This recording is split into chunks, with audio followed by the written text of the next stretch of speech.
কিভাবে কম খরচে আপনারা চাইলেও মালয়েশিয়া আসতে পারবেন, আর সেই সাথে মালয়েশিয়ান ইমিগ্রেশন আমাদেরকে কি কি প্রশ্ন করেছে সেই সবকিছুর উত্তর আজকে এই ভিডিওতে দিব। মালয়েশিয়াতে আসলে সবচেয়ে কম খরচের জন্য আপনাদেরকে মূল ফোকাস রাখতে হবে খাবার দাবার এবং হোটেল ভাড়া। আমরা মূলত প্রথম দিনই মালয়েশিয়ার ক্যাপিটাল সিটি কুয়ালালামপুরে চলে আসি, আর সেদিন রাতেই চলে যায় একটা স্ট্রিট ফুডে। আর এখানে এত খাবারের বাহার ছিল। এখানে আপনারাই দেখেন কি পরিমাণে সি ফুড রাখা আছে, শামুক, ঝিনুক, কাঁকড়া, অক্টোপাস, এমনকি চিংড়ি মাছও তোমরা এখানে পেয়ে যাবা। এখন আসি আসল কথায়। এখানে কিন্তু মোটামুটি সব ধরনের খাবারের প্রাইসই কিন্তু অনেক বেশি। যে কোনো একটা খাবার অর্ডার করতে চাইলেই তারা কিন্তু 20 রিঙ্গিত করে চাচ্ছে বাংলা টাকায়, যার প্রাইস পড়ে 670 টাকা। আমার কাছে তো প্রাইসটা একটু বেশি মনে হচ্ছিল, তবে প্রথম দিন যেহেতু এসেছি তাই ভাবলাম যে এখানকার স্ট্রিট ফুড একটু ট্রাই করে দেখা উচিত। আর এরকম করতে করতেই কিন্তু প্রথম দিনই আমি প্রায় 3000 টাকার মতো এটা সেটা খেয়ে ফেলি। কি আর করবো, খেতে তো হবেই। তবে এটারও একটা কিন্তু সমাধান আছে। আমরা কিন্তু মালয়েশিয়ার কুয়ালালামপুরে একটা খাবারের রেস্টুরেন্ট পেয়েছিলাম যেখানে বাঙালি খাবার ছিল।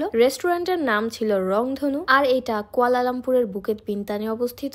মাত্র 4 থেকে 500 টাকা দিয়ে আপনি কিন্তু পেট ভরে বাঙালি খাবার এখান থেকে খেয়ে নিতে পারেন। মুরগির মাংস, গরুর মাংস, ভুনা খিচুড়ি থেকে শুরু করে মাছ, ভাত সবকিছুই কিন্তু এখানে অ্যাভেলেবেল আছে। আর সেই সাথে তাদের প্রত্যেকটা খাবারই কিন্তু অনেক টেস্টি ছিল। আমার কাছে তো তাদের কেকচি মাছটা অনেক ভালো লেগেছে। আর হ্যাঁ, এই রেস্টুরেন্টে থাকা প্রত্যেকটা ভাইয়াদের ব্যবহারই অনেক ভালো ছিল। এখানে সিস্টেম হচ্ছে আপনি আপনার পছন্দ মতো যে কোনো খাবার নিজেরটা নিজেই নিতে পারবেন। মালয়েশিয়ার কুয়ালালামপুরে আমরা যতদিন ছিলাম ঠিক ততদিনই কিন্তু এখানেই খাওয়া দাওয়া করেছি। এখানে খাবার দাবার এত বেশি মজাদার ছিল, ঠিক তত কমই এটার প্রাইস ছিল। এখানে এক কথায় পেট ভরে খেয়েছি, আর বিল এসেছে খুবই রিজনেবল। মালয়েশিয়াতে আসলে এখানে আপনারা একবার হলেও খেয়ে দেখবেন, আপনারা আশা করছি নিরাশ হবেন না। এখন কথা বলবো ইমিগ্রেশন আমাদেরকে আসলে কি কি প্রশ্ন করেছিল আর কি কি উত্তর দিতে হয়েছিল। তার আগে বলে নেই, এবার কিন্তু মালয়েশিয়াতে যাওয়ার আগে আমি আমার স্কিন কেয়ারটা বেশ ভালো করে নিয়েছি। আজকে আমি একটা ক্রিম ইউজ করেছি, এটা নাম হচ্ছে গ্লুটাথায়ন। এই ক্রিমটা মূলত ইউজ করেছি আমার মুখে ব্রাইটনেস ক্রিয়েট করার জন্য, আর সেই সাথে আমার মুখে যেন বয়সের ছাপ না পড়ে এজন্য। আর হ্যাঁ, এই ক্রিমটা কিন্তু অবশ্যই রাতে ঘুমের আগে ইউজ করতে হবে। আর হ্যাঁ, এই ক্রিমটা রেগুলারলি ইউজ করলে কিন্তু স্কিনে থাকা ব্রণের দাগও রিমুভ হয়ে যায়। মূলত আমি এই ক্রিমটি নিয়েছি কাকলি বিজনেস শপ এই পেজ থেকে। এই পেজে কিন্তু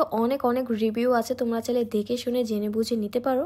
এখন তোমাদের সাথে শেয়ার করবো আমাদের ইমিগ্রেশনের স্টোরিটা। বাংলাদেশ ইমিগ্রেশন থেকে তো মোটামুটি ভালো লেভেলেরই প্রশ্ন করেছিল। আমি কি করি, আমার হাজবেন্ড কি করে, সবকিছুই প্রশ্ন করতেছিল। আমরা কোন দেশ ঘুরেছি সেটাও প্রশ্ন করেছে। তবে মালয়েশিয়ান ইমিগ্রেশন থেকে শুধু একটা মাত্র প্রশ্ন করেছিল, আমরা মালয়েশিয়া থেকে সিঙ্গাপুর আসলে কিভাবে যাব, বাসে নাকি প্লেনে করে। তখন আমার হাজবেন্ড উত্তরে বলে যে আমরা বাসে যাব। এরপরে কিন্তু আমাদের ইমিগ্রেশনটা কমপ্লিট হয়ে যায়। আসলে ওইখানে কোনো প্রকার ঝামেলাই হয়নি। অপরদিকে এদিকে আমরা একটু হলেও টেনশনে ছিলাম আসলে কি নাকি প্রশ্ন করবে। আমরা কিন্তু অনেক ধরনেরই ডকুমেন্ট কালেক্ট করেছিলাম, বাট সেগুলো কোনো কিছুরই প্রয়োজন পড়েনি। তবে আরেকটা কথা বলে রাখি, বাংলাদেশ ইমিগ্রেশন থেকে কিন্তু আমাদেরকে মালয়েশিয়া যাওয়ার সময় তারা এনওসি চেয়েছিল, আর সৌভাগ্যবশত আমরা কিন্তু তখন এনওসি নিয়ে গিয়েছিলাম, যার কারণে সেখানে আর প্রবলেম হয়নি। তো এই ছিল আমাদের আজকের মালয়েশিয়ার ভ্রমণের গল্প। আজ এ পর্যন্তই। তোমরা ভালো থাকবে, সুস্থ থাকবে, আর আমাদের জন্য বেশি দোয়া করবে। আল্লাহ হাফেজ।